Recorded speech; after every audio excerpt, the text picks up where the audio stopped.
बिस्मिल्लाहिर्रहमानिर्रहीम। अस्सलामुअलैकुम। Welcome back to अलमियाज़ kitchen में। उम्मीद करती हूँ आप सब खैरियत से होंगे। आज की रेसिपी में हम बनाने जा रहे हैं चिकन कौरमा। वीडियो शुरू करने से पहले अगर आपने चैनल सब्सक्राइब नहीं किया, चैनल सब्सक्राइब करें। तो चलिए बनाना स्टार्ट करते हैं। सबसे पहले हम कढ़ाई में 2.5 कप कुकिंग ऑयल डालेंगे। ये 4 मेरे पास मीडियम साइज़ के प्याज थे, उनको मैंने रफली सा काट लिया। अब वो डाल देंगे।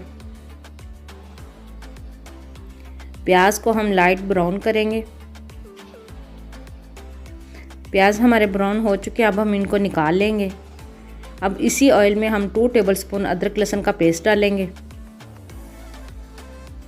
हल्का सा फ्राई करेंगे। साथ में 1.5 kg मेरे पास ये चिकन का गोश्त है, वो डाल देंगे।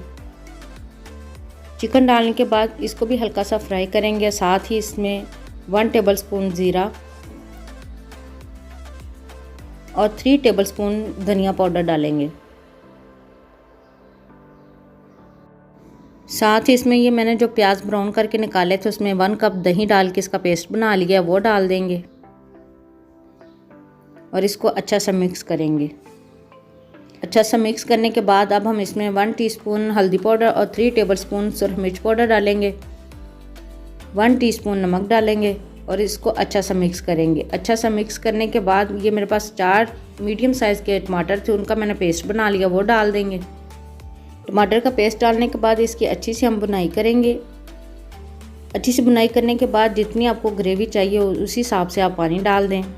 पानी डालने के बाद इसको 15 से 20 मिनट के लिए दरमियानी आंच पे पकने के लिए रख देंगे।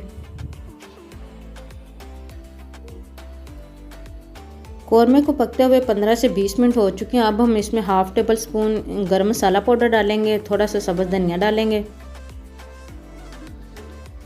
लें जी, मज़ेदार हमारा चिकन कौरमा बन के तैयार हो चुका है। आप इसको नान या चपाती के साथ खाएं। उम्मीद करती हूँ आपको मेरी वीडियो ज़रूर पसंद आई होगी। मुझे और मेरी टीम को दुआ में ज़रूर याद रखें। मिलते हैं नेक्स्ट वीडियो में, तब तक के लिए अल्लाह हाफिज़।